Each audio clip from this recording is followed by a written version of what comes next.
Welcome to another weekly staff meeting. I'm Shannon Reese. Someone, somewhere, sometime is going to ask you, why did you get into teaching? What are you going to tell them? Let's talk about that.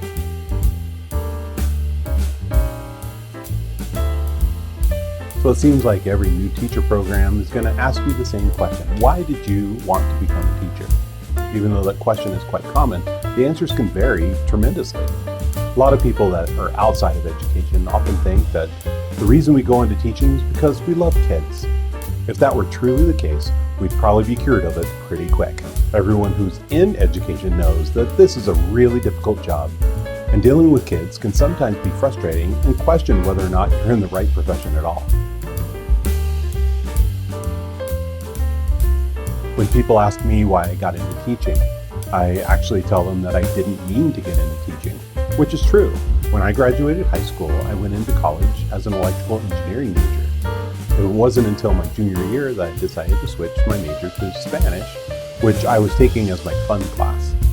And the funny part of that is that I actually didn't like Spanish in high school, even though that was my dad's first language and I grew up listening to it. I really didn't do very well in that class.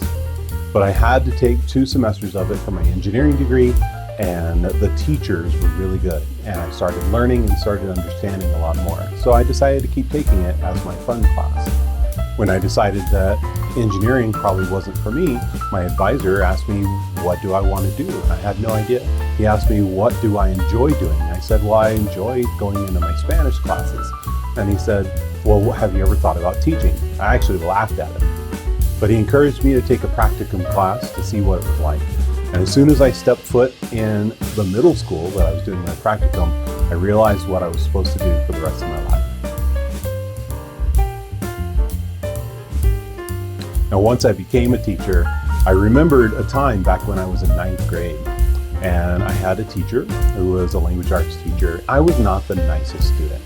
I would get my work done quickly, and then I would find ways to entertain myself, which usually meant that I would be getting into trouble.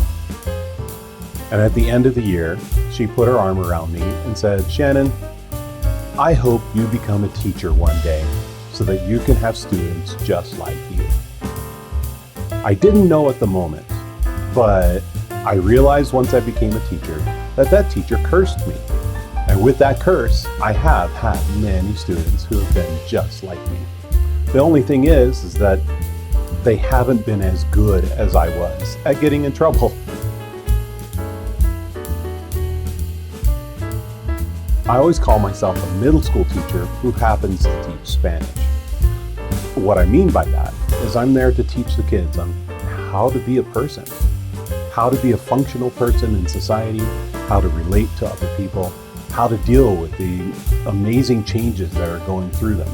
And that's my number one priority. I always say to my kids at the beginning of the year, you know, it's okay if you don't like me, but I hope you appreciate what I do for you when you move on. I'm not there to be their friend. I'm there to be their teacher. I'm there to be their leader. But in that same sense, I have to be aware of the things that they're going through. So when they're having that bad day, I try not to let it affect me. Does it always work? Not always. Sometimes I get caught up in it too. And it affects my day as well. But the nice thing is, I get to leave the school, come home to my family, relax, pet my dog, and de-stress. Why do I teach?